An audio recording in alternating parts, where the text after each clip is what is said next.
our last video, we exposed 7 fake health foods, but every single one of those foods had something in common. One hidden ingredient, the same ingredient found in over 70% of everything on your supermarket shelves. And the shocking part? You've probably never once looked for it on a label. It's not sugar, it's not salt, it's something that didn't even exist in the human diet 100 years ago. And today, the average person gets up to 20% of their daily calories from it without ever choosing to. By the end of this video, you will know exactly what it is, what it does inside your body, and the 4 simple swaps that eliminate 90% of it from your diet immediately.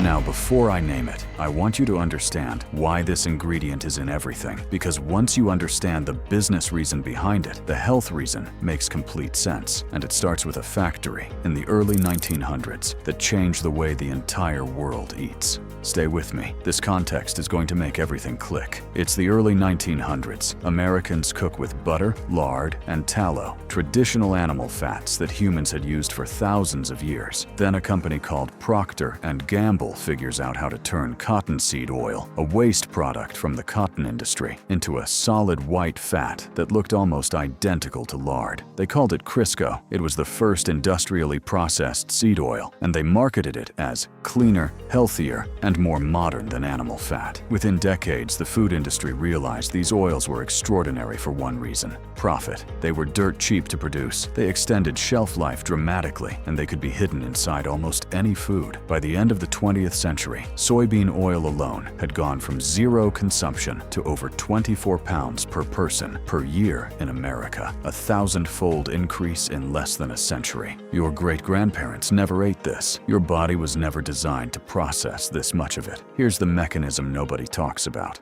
Your body needs 2 types of essential fats to function: omega-6 and omega-3. They're both critical, but they compete with each other inside your body for the same enzymes. When you have too much omega-6, it physically blocks your body from processing omega-3 properly. And omega-3 is the fat responsible for reducing inflammation, protecting your heart, and supporting your brain. For most of human history, our ancestors ate omega-6 and omega-3 in roughly a 1-to-1 ratio. Today, the average Western diet has a ratio of 16-to-1, 16 times more omega-6 than omega-3. Some individuals are as high as 25-to-1. Research published in the BMJ Open Heart Journal found that this kind of imbalance is directly linked to chronic inflammation, the root mechanism behind heart disease, obesity, type 2 diabetes, and certain cancers. Your body is running on the wrong fuel ratio, and it has been for decades. Seed oils, canola, sunflower, soybean, corn oil are all rich in polyunsaturated fats. These fats are chemically unstable. When you heat them to high temperatures, which is exactly what happens in restaurant fryers, food processing plants, and your own pan, they oxidize. They break down and form compounds called lipid oxidation products, aldehydes, peroxides, compounds that research has linked to cellular damage. This is why the context matters so much.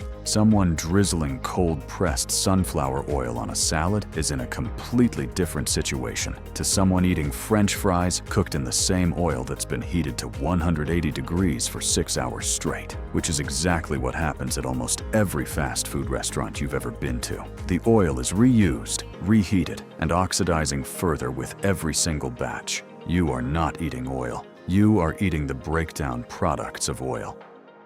Okay, stay with me for the second half because this is where it gets practical. We've covered the history and the science. Now I'm going to show you exactly where these oils are hiding, including 2 places that will genuinely surprise you. And then I'll give you 4 dead simple swaps that cut 90% of your seed oil intake starting from today. The 8 main seed oils to know are canola, soybean, sunflower, corn, cottonseed, safflower, grapeseed, and rice bran oil. On ingredient labels, they hide under names like vegetable oil, plant-based oil, or partially hydrogenated oil. If you see any of those phrases, that's a seed oil. Now here's where they show up in your diet without you realizing. Every packet of crisps and crackers, seed oil. Most store-bought bread and baked goods, seed oil. Almost all peanut butter brands except natural, seed oil. Your salad dressing. We already covered this in our last video. Every single fast food meal, seed oil. Most protein bars, seed oil. Restaurant food, virtually all of it cooked in seed oil. And here are the two that shock people every time. Coffee creamers. Most popular brands use soybean or cottonseed oil as their second or third ingredient. You're putting seed oil in your morning coffee, and you've never even looked at the label. And mayonnaise, including brands marketed as light and healthy. The primary ingredient in almost every mayonnaise on the market is soybean oil. You've been eating it at almost every meal. Swap number 1. Your cooking oil. Replace canola, sunflower, and vegetable oil with extra virgin olive oil for low to medium heat cooking and avocado oil for high heat cooking. Avocado oil has a smoke point of over 270 degrees. It does not oxidize under normal cooking conditions. These two oils cover every cooking situation you will ever encounter. Swap number 2. Your spreads. Replace margarine and seed oil-based spreads with real butter or ghee. Yes, real butter. The decades-long campaign against butter was largely based on flawed research funded by the vegetable oil industry itself. Real butter from grass-fed cows contains omega-3s, fat-soluble vitamins, and zero industrial processing. Swap number 3. Read every label before you buy. Your rule is simple. If the first 3 ingredients contain any of the 8 seed oil names we covered, put it back. This one habit alone will eliminate the majority of seed oils from your diet within a single week. Swap number 4, and this is the most powerful one. Cook more of your own food. Not every meal, not a perfect diet, just more, because virtually everything you make at home using real ingredients and the right oils will have a fraction of the seed oil load of any restaurant or packaged food. This single habit is what separates people who thrive from people who don't. Not willpower, not expensive supplements, just cooking.